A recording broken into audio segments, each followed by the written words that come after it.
Listo, muchísimas gracias. Bueno, de verdad le agradezco a los panelistas el que estén aquí con nosotros, el que nos hayan acompañado, para tratar un tema que tiene que ver con cómo le hacemos para cerrar las brechas de aseguramiento, ¿no? Hemos platicado, ya se han dado muchas cifras, de la necesidad de que haya más personas aseguradas, más familias, más empresas, y dábamos algunas cifras muy sencillas, ¿no?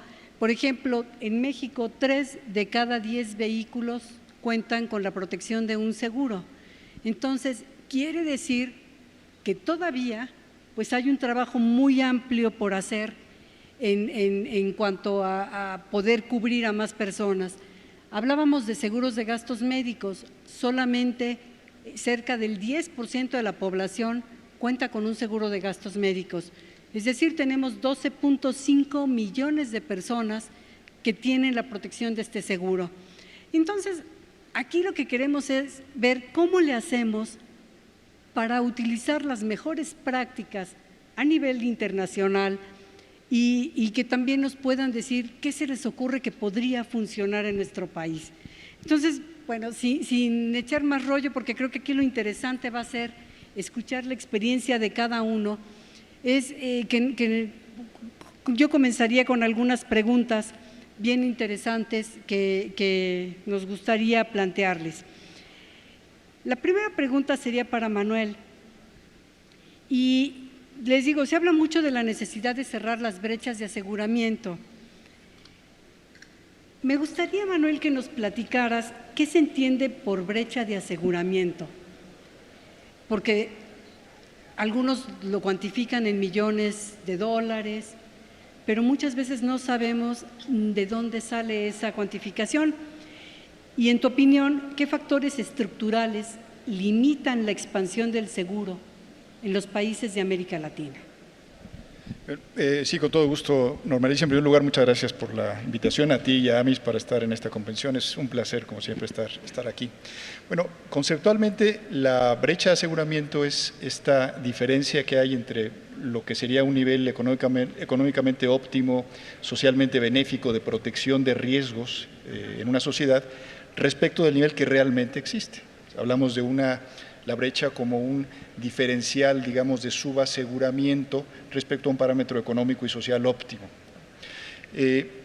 Sobre la brecha hay tres cosas que me han parecido siempre muy importantes. La primera es que cuando hablamos de la brecha, hablamos de riesgos que no están cubiertos o que no están adecuadamente cubiertos, no solamente riesgos de naturaleza catastrófica, que es usualmente cuando pensamos, y un poco a la luz de lo que se discutió en el panel anterior, sino riesgos comunes y corrientes, ¿no? Para una familia puede ser tan catastrófico que le pase un huracán por encima o a que fallezca o tenga una enfermedad el jefe de la familia.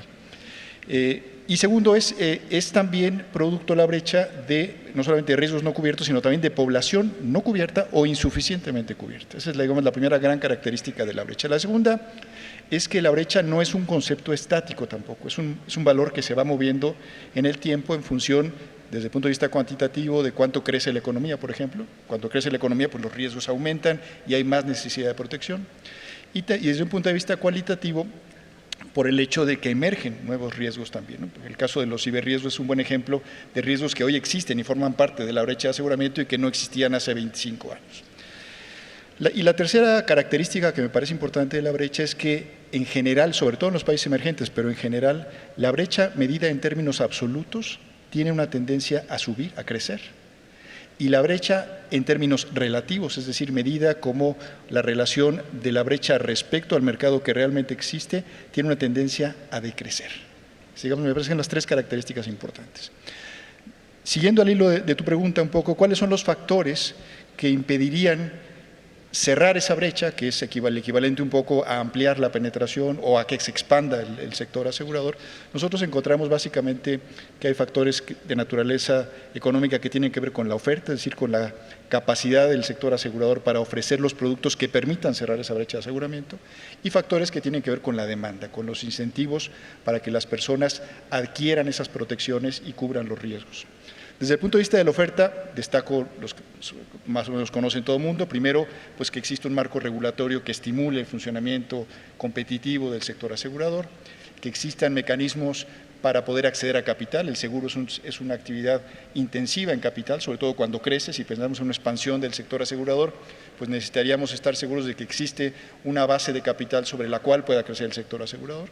En tercer lugar, que haya una mayor diversificación de canales de distribución. El sector asegurador o el seguro en general es una actividad altamente dependiente de la distribución y por eso, en la medida en que existan más vías para llevar productos a los consumidores, pues esa expansión es más rápida, ¿no? De hecho, hemos hecho algún ejercicio estadístico donde encontramos una correlación positiva significativa entre los niveles de penetración en los mercados y el grado de diversificación de los canales de distribución. Influye también desde el punto de vista de la oferta, pues la eficiencia general del sector, el hecho de que de cada peso de prima o de cada unidad monetaria de prima que se cobra, pues la mayor parte vaya al pago de indemnizaciones o de prestaciones y no a los costos de gestión de los riesgos. Y finalmente, también por el lado de la oferta, la innovación, qué tan dinámicos son las entidades aseguradoras para plantear nuevos productos que se vayan amoldando mejor a las necesidades cambiantes de los consumidores. Y por el otro lado, por el lado de la demanda, que es sin duda el aspecto más determinante en esto de aumentar la penetración, reducir la brecha o expandir el sector asegurador, pues está claramente el entorno económico. En la medida que la economía es más estable, más dinámica, pues la demanda aseguradora crece más rápidamente. Desde un punto de vista cualitativo, los niveles de educación financiera, mientras la gente entiende mejor la importancia de protegerse contra los riesgos, hay una mayor concienciación del impacto que esto tiene sobre el nivel de bienestar de las unidades económicas o de las familias, pues mayor es la demanda aseguradora. Y la tercera, y con esto concluyo, es un factor que no necesariamente es un factor tan estructural como la educación financiera o el crecimiento económico, pero sino más bien un factor, digamos, acelerador. Y se habló de él, habló Francisco hace un rato en el panel anterior sobre él, que son las políticas públicas, o mejor dicho, la forma en la que se inserta el seguro dentro de las políticas públicas puede ser un factor que dinamice de manera muy importante la demanda y en esa medida la expansión de la actividad aseguradora. Muchísimas gracias, Manuel. Creo que tocaste puntos muy relevantes y en los que tenemos que reflexionar, pues para poder seguir impulsando y para poder seguir cerrando estas brechas de aseguramiento en nuestro país, ¿no? Andrea, thank you very much for being here. And well, we know that the insurance penetration in Latin America is low compared with the more developed countries. Are there some lessons that we can use and apply in Mexico to help us to close the insurance gaps? So, well, first of all, thank you very much for your invitation. Hasta ahí llegó mi español, hasta ahí presentar en español, pero bueno, me da muchísimo gusto estar aquí con Amis, aunque la verdad es que tuve que seguir a Manuel. Es una lástima hablar después de Manuel porque es uno de los profesionales más apasionados, de los mejores profesionales de seguros que he conocido. Entonces, bueno, trataré de estar a la altura del reto.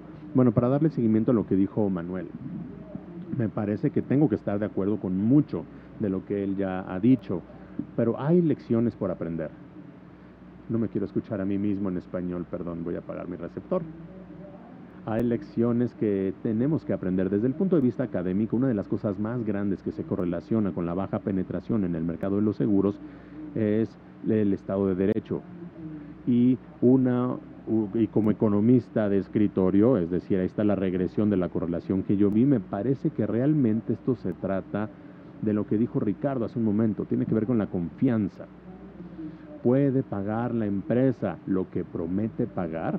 El seguro es una promesa que se hace.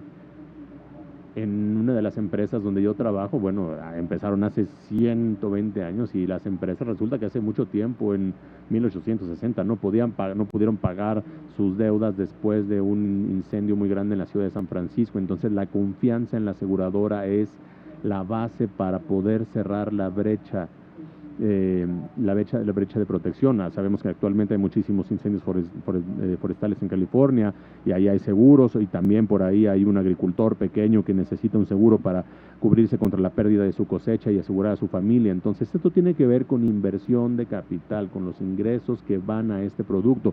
Esa persona quiere saber que ese ingreso va a regresar en caso de que lo necesite. Entonces, en lo que se refiere a estas promesas, me parece que la brecha, bueno, la pregunta que haces es enorme, porque la brecha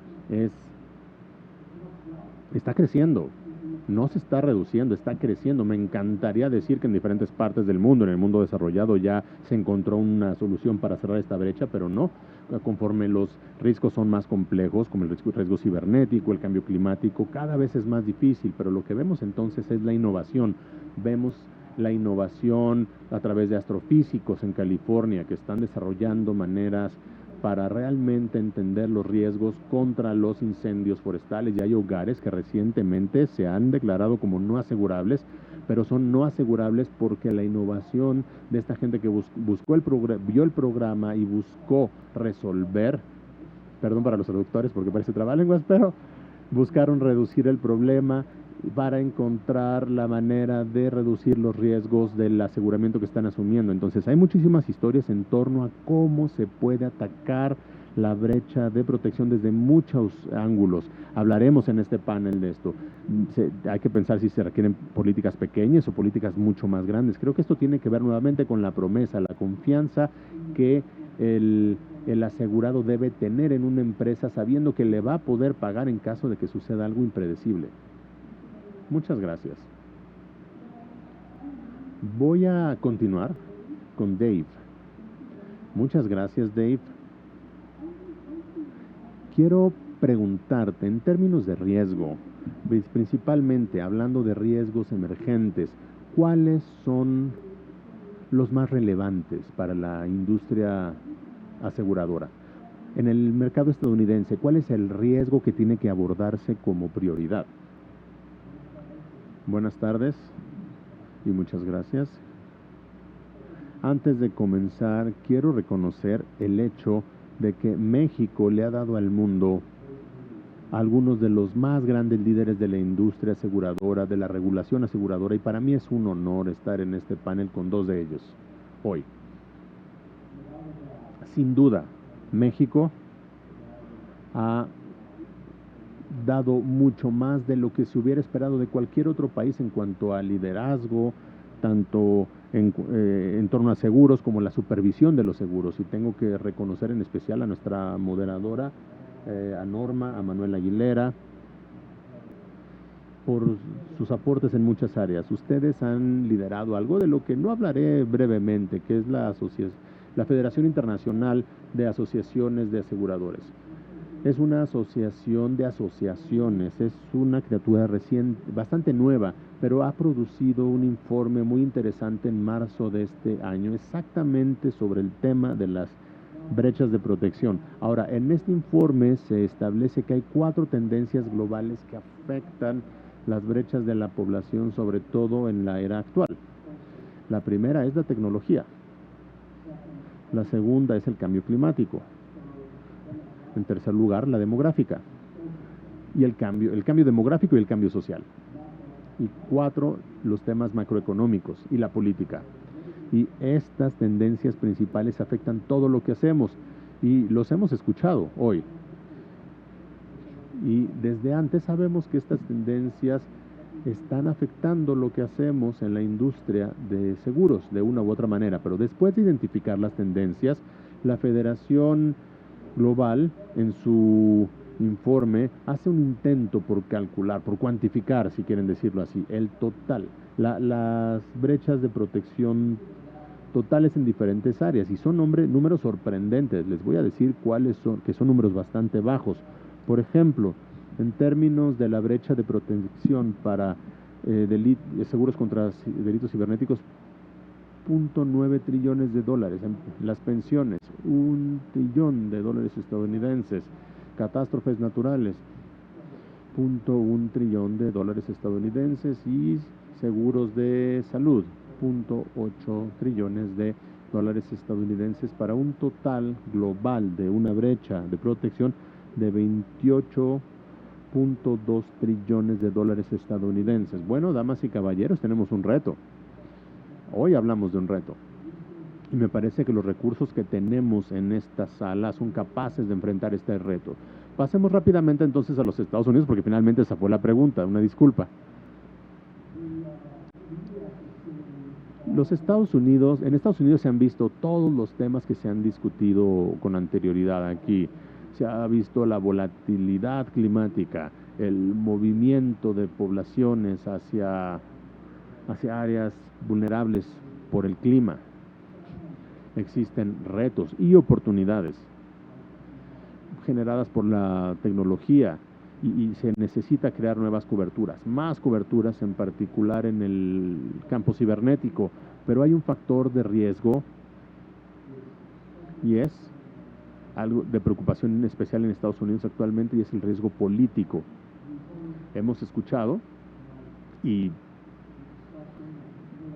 se ha hablado del entorno político en Estados Unidos. Ese es un reto muy particular. Siento que de una u otra manera, si lo permiten los reguladores, quizás lo harán. Saben que nosotros tenemos un sistema estatal, de leyes estatales. A veces hay diferencias en las leyes de un estado a otro, pero nuestro sistema regulatorio nos ha permitido competir, nos ha permitido innovar.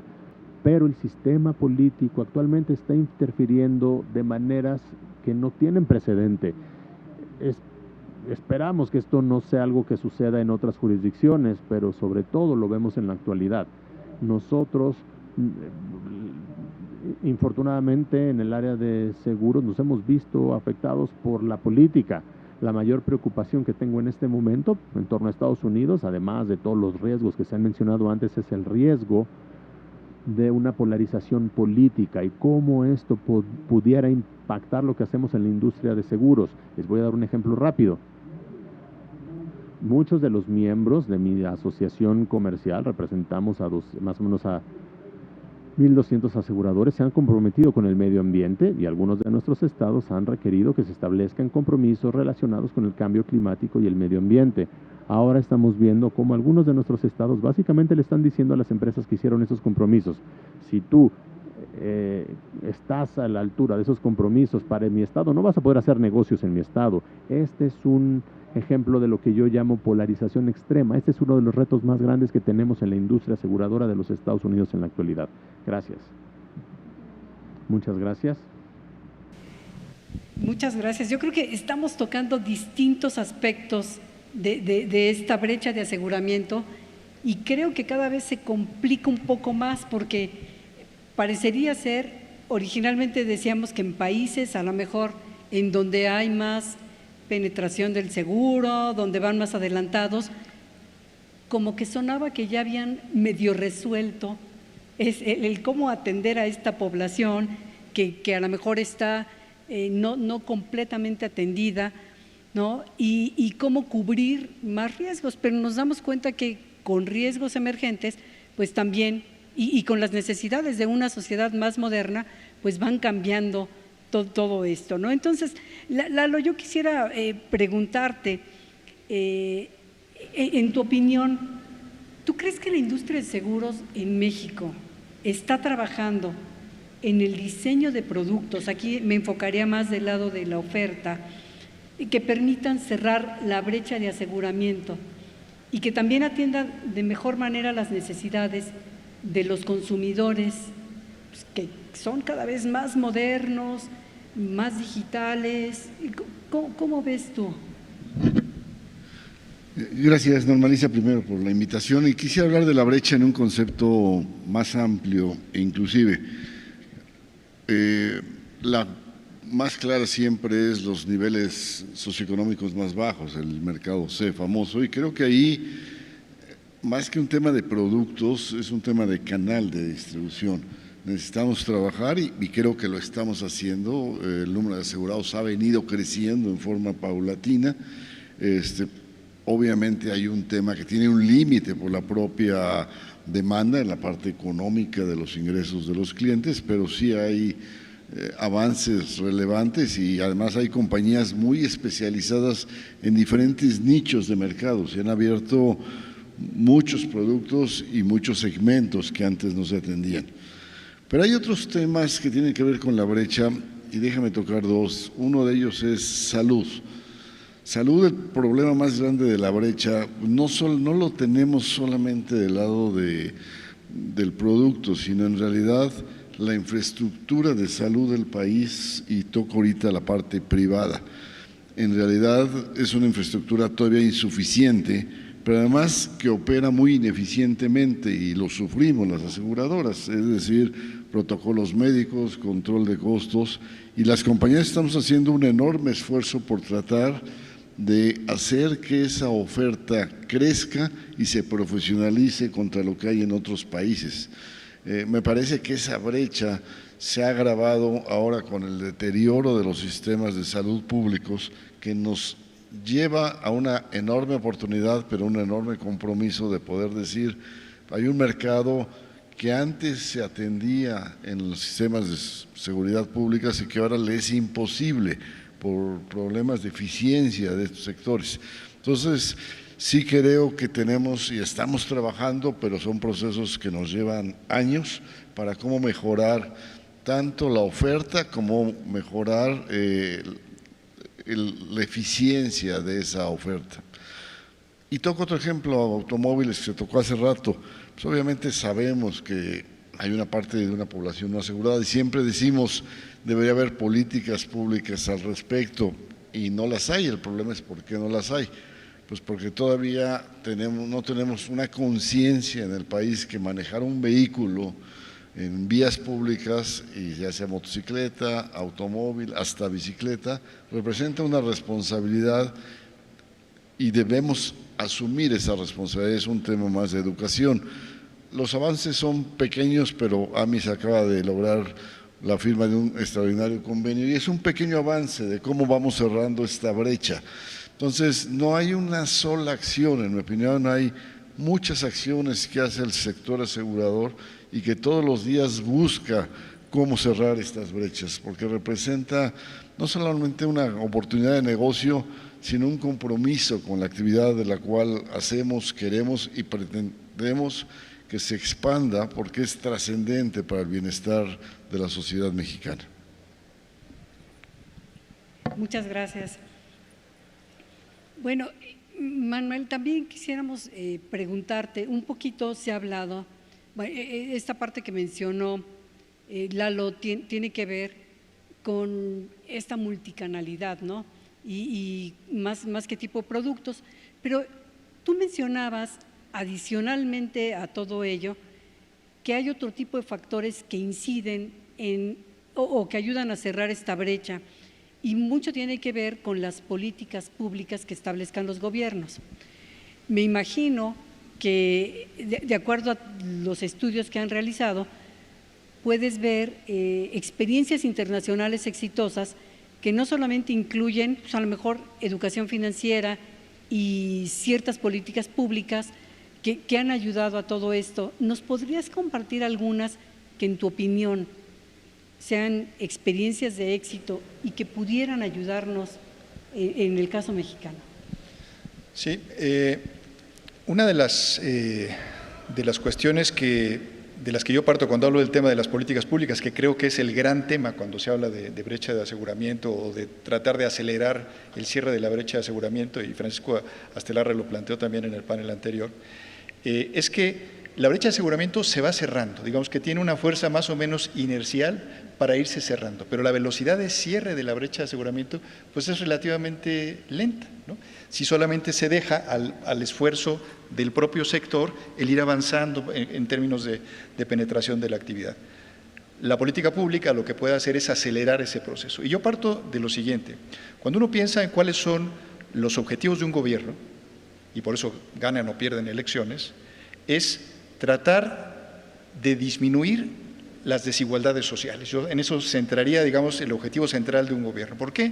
Pues porque con eso tienes una sociedad más estable, más equitativa e incluso desde un punto de vista económico, eso es una precondición para tener un dinamismo económico y una estabilidad de largo plazo, etcétera. Entonces, ese es como el principal objetivo. ¿Y qué hacen los gobiernos para tratar de obtener ese gran objetivo? Pues implementan políticas orientadas a tratar de resolver los temas de desigualdad o las fuentes de desigualdad. Y ahí es donde yo ubico el papel del seguro. Cuando definimos la brecha como un insuficiente nivel de protección contra riesgos y de compensación financiera contra los efectos económicos que la materialización de esos riesgos tienen, pues estamos hablando de una enorme fuente de desigualdad social. Porque cuando se presenta una catástrofe, insisto, no necesariamente hablamos de un huracán que pase por arriba de la casa de alguien, sino cualquier catástrofe, materialización de riesgo de cierto tamaño económico, pues eso genera un retraso en términos del avance de bienestar de las personas. Muchas veces, y yo he sido poco popular en ese sentido entre muchos por haberlo dicho alguna vez, he sostenido que realmente los gobiernos no tienen ninguna responsabilidad de impulsar la expansión de ninguna actividad económica en particular. El propósito de los gobiernos es el que señalaba yo antes, buscar la forma de que la sociedad prospere. Como no sea simplemente el que el gobierno trate de crear un clima adecuado para el desarrollo de los negocios y para que estos avancen. Donde tiene sentido el seguro en términos de políticas públicas es cuando la política pública adopta al seguro como un instrumento eficaz para conseguir el objetivo. Y en esto, con esto que me preguntabas, hay una gran cantidad de experiencias internacionales. Por ejemplo, Eduardo Silva planteaba ahora el tema de los seguros obligatorios de responsabilidad civil para automóviles. Claro, eso se implanta no para estimular al sector asegurador, sino para cubrir una responsabilidad que los ciudadanos tienen con otros ciudadanos en su vida cotidiana. El uso, por ejemplo, de incentivos fiscales. Cuando hablamos de incentivos fiscales, por ejemplo, en impuestos indirectos, en los que hay reducciones a estos impuestos para tratar de estimular que las personas adquieran coberturas aseguradoras. Pues es lo que pasa, por ejemplo, en México con los seguros de gastos médicos, donde hay una deducción que estimula la adquisición de esto. ¿Lo hace por qué el gobierno? ¿Para darle más negocio al sector asegurador? No. Lo hace para tratar de subsanar parte de las deficiencias de la estructura del sistema de salud público. O cuando hablamos de la utilización de impuestos de estímulos en los impuestos directos, lo que se busca pues es elevar el volumen de ahorro, que haya más fondos prestables de medio y largo plazo para la inversión y con eso estimular la formación bruta de capital, el crecimiento económico, etcétera. O en áreas específicas que también tocó Eduardo, por ejemplo, políticas públicas vinculadas a los sistemas de salud o a los sistemas de pensiones, ¿no? El caso arquetípico de Chile, donde la dotación de rentas vitalicias por parte del sector asegurador forma parte de la concepción general del sistema de pensiones. Entonces, cuando las políticas públicas no son políticas públicas para estimular a la actividad aseguradora, sino al revés, cuando el seguro se puede insertar como el instrumento idóneo para una política pública que tiene un objetivo mucho más general y más grande, es cuando estas políticas tienen éxito.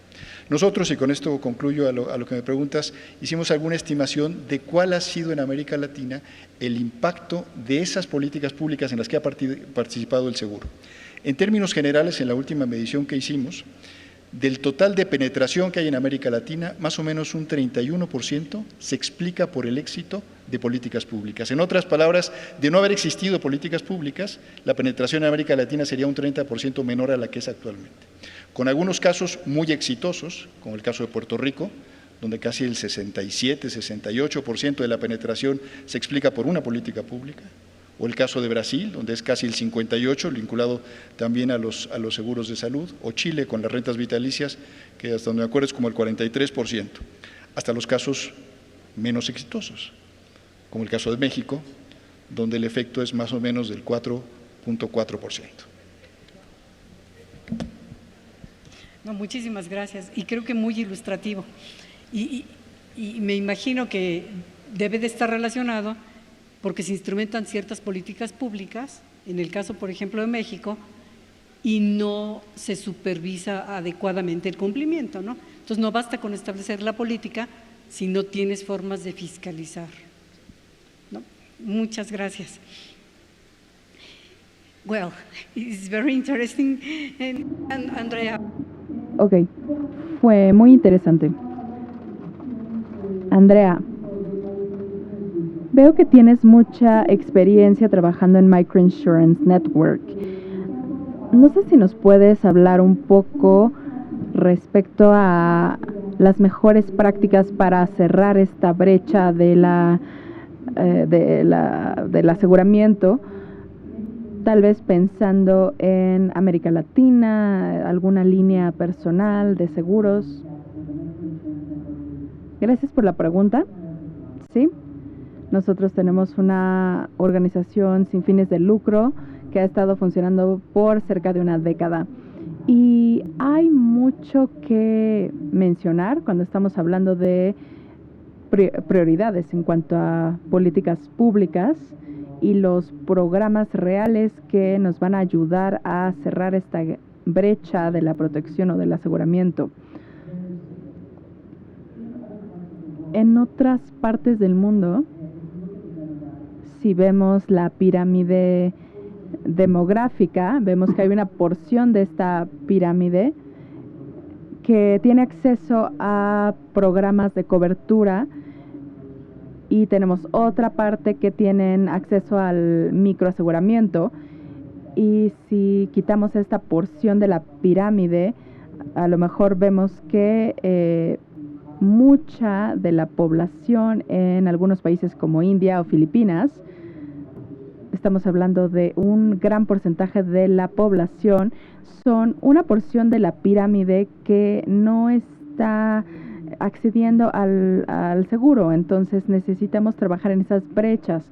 Para estos países hay algunos programas interesantes en donde se hizo un análisis de problemas, así como un paquete de incentivos para el gobierno. Y a lo mejor alguien que, no sé, trabajaba de repartidor en motocicleta y tenía un accidente, por ejemplo, chocaba o algo así en un país como Filipinas, pues ¿qué pasaba, no? Había un incidente y luego se necesitaba dinero también para reparar la moto. O si la moto de plano no tenía reparación y se iba al basurero, necesitábamos encontrar una solución que nos permitiera que esta motocicleta estuviera cubierta, protegida, y que la aseguradora tuviera algún tipo de contacto o más bien de acuerdo con la manufacturadora para que pudiera reparar. Pero esto también viene de una prioridad establecida por las políticas públicas. Este es solo un ejemplo, pero cuando estamos hablando de aprender algo, yo creo que podríamos referirnos al website de Microinsurance Network. Hay un estudio que llevamos a cabo. Creo que compartir la información y el conocimiento es algo primordial. Nosotros hicimos un estudio en Sudáfrica, en Perú, en Indonesia, en Filipinas. Hicimos estudios individuales.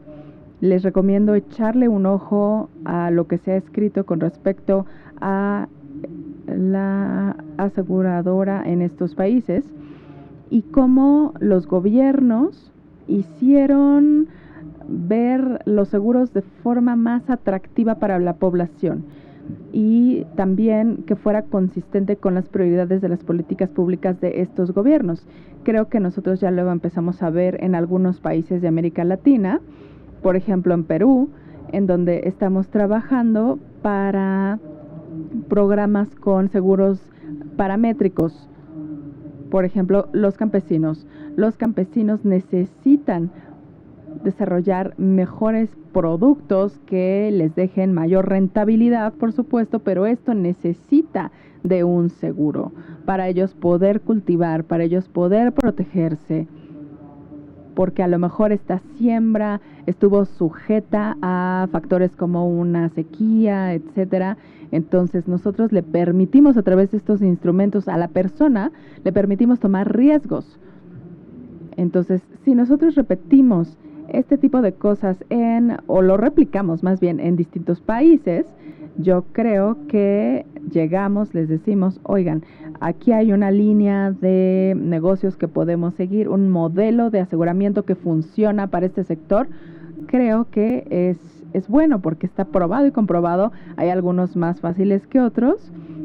Por ejemplo, los seguros de vida son productos más sencillos, digamos, que son de línea menos complicada, pero sí necesitamos estar orientados a nuestros clientes, necesitamos simplificar nuestros procesos y por supuesto que el producto tiene que tener sentido en el aspecto económico y asegurarnos de que las personas lo pueden pagar. Conforme surgen nuevas tecnologías, creo que nuestra comprensión respecto al riesgo y la prevención tiene que ser mayor también. Ahora en este año de 2023 tenemos mecanismos de prevención que estamos implementando, por ejemplo, los satélites que pueden identificar ciertas cosas con respecto al clima que no teníamos anteriormente. Tal vez hace 10 años el mundo del microaseguramiento es algo que no se escuchaba y ahora sí. Entonces creo que nos podemos beneficiar de la innovación para resolver ciertos problemas. Hay muchísimos estudios, como les mencionaba, y yo podría pasarme el día entero platicándoles de cada uno de estos casos. Me encantaría. Pero bueno, si ustedes están interesados, la información está ahí en el sitio web de Microinsurance Network. Y bueno, creo que sí hay mucha oportunidad. No es que yo esté aquí promocionando Microinsurance Network, pero de verdad tenemos mucha información ahí, tenemos también mucha colaboración, mucho networking precisamente, entonces creo que es algo interesante que puedan checar. Espero que ayude mi respuesta. Muchas gracias. Es algo súper interesante y sí, como dices, nos podríamos sentar aquí horas y horas a platicar de esto. Bueno, Dave, me gustaría preguntarte, respecto al impacto de estos eventos catastróficos derivados del cambio climático, ¿qué tipo de productos nos podrías compartir para ayudar a cerrar esta brecha? Muchas gracias por la pregunta tan sencilla. No, yo sé que tú eres un experto. No, estoy siendo irónico. Yo sé que no hay preguntas sencillas el día de hoy. Creo que no hay una sola respuesta para esa pregunta. Creo que hay un número de factores que tienen un papel. Y, por ejemplo, en la industria de los seguros, como ya escuchamos hace rato en Estados Unidos, estamos enfocándonos en modelos de predicción utilizando la ciencia y la tecnología. Tratar de cerrar la brecha de protección contra catástrofes relacionadas con el clima y otros elementos que tengan un factor también. Necesitamos hablar de los deducibles. Por ejemplo, un deducible para un techo que salga volando en un tornado. Ese tipo de cosas. Necesitamos instrumentos que ofrezcan protección. Hemos estado hablando de los paramétricos. Estamos interesados en seguir explorando estos instrumentos. Sin embargo, hay algunos riesgos asociados a los seguros paramétricos. Las personas que tienen pérdidas mayores puede que no reciban una indemnización completa por estas pérdidas. Entonces, entender a qué se refiere esta cobertura y en qué se diferencia de un seguro tradicional es algo crítico, es algo crucial. No es nada más lo que nosotros como aseguradores pensamos, sino también lo que los asegurados entienden y les conviene. Ahora, el uso de drones, de inteligencia artificial, todo este tipo de cosas para mejorar la experiencia de nuestros usuarios. Creo que todas estas tecnologías nos pueden ayudar a responder mejor a los riesgos relacionados con el clima. Y regresamos a la palabra clave de hoy, que es prevención. Otra palabra clave es la cooperación entre gobierno, sector privado también. Y esta cooperación no quiere decir que el gobierno tiene que hacer una investigación. No, no, no. El gobierno tiene que hacer lo suyo. El gobierno tiene que crear políticas públicas y dentro de estas políticas públicas tienen que incluir estos riesgos. Entonces, para incluir estos riesgos tiene que haber una comunicación continua entre sector privado y gobierno. Necesitamos tener o trabajar dentro de un marco de supervisión y financiamiento. Entonces, creo que regreso a mi comentario inicial, que es, tenemos un informe de investigación del cambio climático. Sí, porque existe esta volatilidad, pero también hay volatilidad en el clima día a día, en muchas partes del mundo. Y creo que, por ejemplo, a veces no estamos actualizados. Tenemos que trabajar en estas áreas que ya mencioné, para que la industria de las aseguradoras pueda proveer predicciones y llevarle esta información al gobierno para que el gobierno pueda incluir estos factores dentro de las políticas públicas. La comunicación y participación activa entre distintos sectores. Esa es la clave también. Muchas gracias.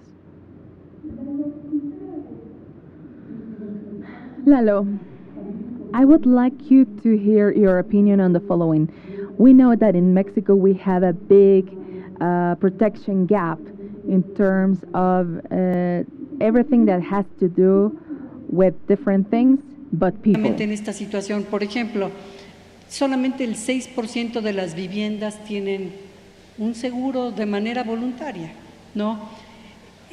Y así nos podríamos ir pues a muchísimos otros riesgos. En tu opinión, ¿qué factores inciden en esto? ¿Y ves algunas rutas de solución que nos pudieras compartir? Claro, antes de contestarte la pregunta, voy a tomar una que le hiciste a Manuel, un ejemplo de éxito de política pública. Si ustedes se acuerdan, terremoto de 85, el daño que le causó la Ciudad de México. ¿Y qué pasó después? Y las compañías decían que era una reserva catastrófica, pero en realidad era una catástrofe de reserva que se usaba, era una reserva chiquitita. Se modificó el reglamento de construcción, se hicieron mapas sismológicos, hay alarma sísmica, es decir, el camino ha sido largo, pero es un cambio sustancial en el riesgo que corre la Ciudad de México, y el terremoto de 2017 pues fue mucho más pequeño en el impacto que el de 85. Ahora están apareciendo sismos raros con epicentros en la propia Ciudad de México, que la verdad creo que deberíamos de profundizar de qué se trata, porque esto suena raro, vamos, en esto. Pero es un ejemplo de una colaboración pública-privada, inclusive con organizaciones académicas, en donde se logró mitigar este riesgo de forma importante, cosa que no sucede hoy con la erupción del volcán Popocatépetl. Yo estoy para aquella zona, pues cuando se hizo hace algunos años había rutas de evacuación, las carreteras estaban bien hechas, hoy es un desastre la zona, entonces si algo pasa va a ser un desastre eso. Y voy a ese tema, Norma, tu pregunta. A mí me parece que uno pues vuelve a ser un tema económico, vuelve a ser un tema, la mayoría de las viviendas aseguradas es porque tienen un crédito asegurado, un crédito hipotecario, y no hemos encontrado los canales y los productos para llegar. A mí me parece que ahora la llegada de los seguros paramétricos es probable que en aquellas zonas de riesgos, especialmente de huracanes y cosas, se pueda generar algo al respecto. Yo creo que sigue siendo un tema, y ahí es nuestro trabajo cultural, de venta y de desarrollo de los canales adecuados y de los precios. Puede ser que sean demasiado caros todavía la mayor parte de los seguros, y claro, siempre es el huevo o la gallina, pues son pocas casas aseguradas, son muy caros, si fuera más, pues seguro sería más barato. Y quería terminar diciendo y recordar, bueno, pues que nuestra labor y que hacemos todos los días tiene que ver con cómo bajamos esa brecha, y lo hacemos a través de todas las acciones. Una de ellas muy importante que produce una gran brecha es el Estado de Derecho, y batallamos todos los días desde las partes fiscales hasta los dictámenes de un juez en algún estado de la República que tiene vicios muy raros. Y esa lucha del Estado de Derecho, más todo lo que hacemos, hay que recordar que lo hacemos, sí, la rentabilidad del negocio, pero sobre todo por el bien de la mutualidad, por el bien de que no incrementemos los precios más allá. Y no había yo escuchado el dato de Manuel, pero me parece que el mensaje también es muy claro que nos da. Tenemos que hacer una labor de cabildeo para cambiar las políticas públicas. Dice, a lo mejor hay que ponerle un número, Juan Patricio, Normalicia, pues, duplicar, pasar del 4 al 10%, que sería, ¿no? Y buscarlo. Y tenemos que pensar que los gobiernos cambian, pero la industria aseguradora se mantiene a través del tiempo. Tenemos que encontrar maneras diferentes de hacer las cosas.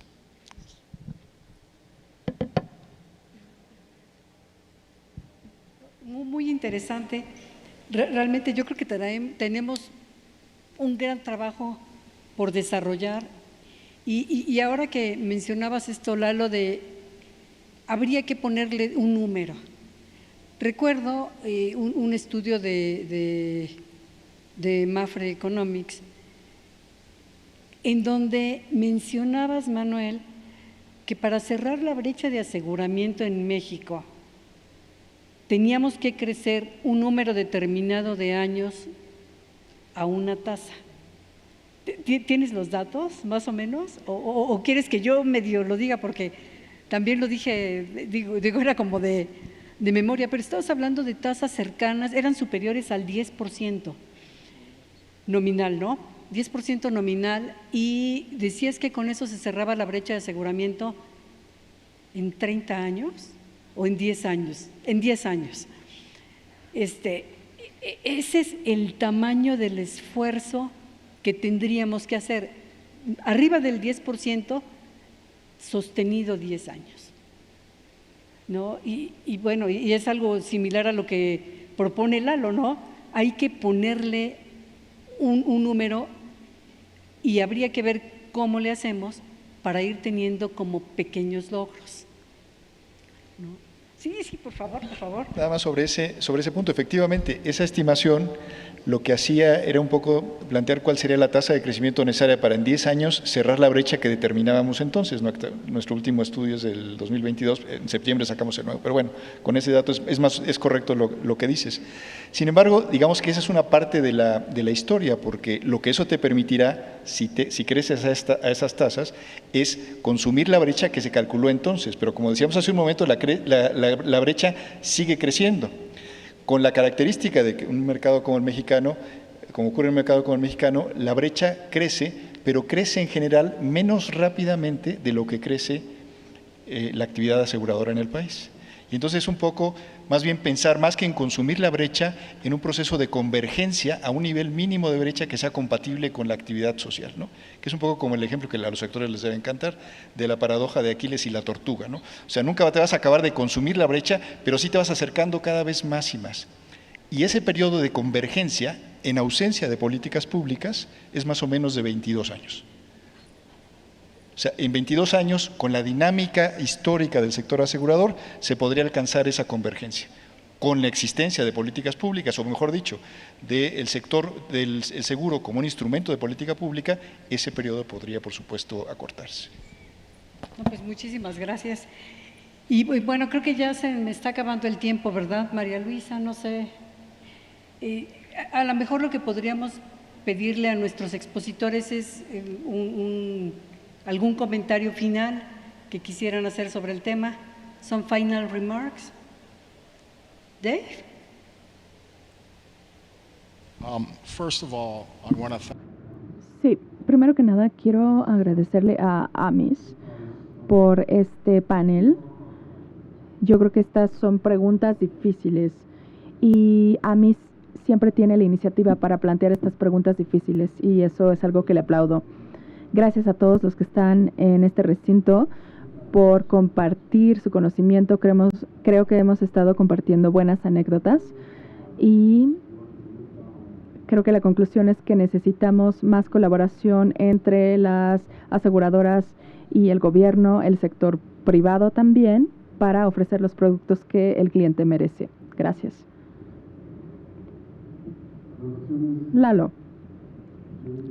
De las brechas, pero la verdad es una enorme oportunidad y es un privilegio trabajar en un sector que tiene tanto por hacer y que hace tanto bien a la sociedad. Entonces creo que pues, mi mensaje sería sigamos trabajando duro y yo creo que además, como lo hacemos, compitiendo fuerte y compitiendo sólido, es lo que nos hace crecer a todos. Muchas gracias. Andrea. I would repeat the messages of hope and confidence. El mensaje de seguridad y esperanza. Creo que tenemos que estar a la altura del reto. Hay estudios que nos ayudan a entender cuáles son los problemas y las oportunidades que tenemos y creo también que hay muchos negocios emocionantes que podemos llevar a cabo en un futuro para cerrar esta brecha. Gracias. Manuel, como Eduardo mencionó as Eduardo mentioned, in this industry we have such an important asset, which is the product. It's an amazing product, and it's a product that can solve a huge amount of problems in a determined country. So we need to find new ways in order to interact with governments and to make the insurance part of these. Pues muchísimas gracias. Los invito por favor a que les demos un aplauso. Creo que nos dejan pensando mucho y mil gracias. Muchas gracias a nuestros panelistas y ahora le pedimos por favor a la directora general de AMIS, a Norma Alicia Rosas, que haga entrega de estos reconocimientos, de estos obsequios por su participación a nuestros panelistas. Así que muchas gracias con esto a Manuel Aguilera, a Andrea Keenan, Eduardo Silva y a Dave Snyder. Les despedimos con un fuerte aplauso, por favor.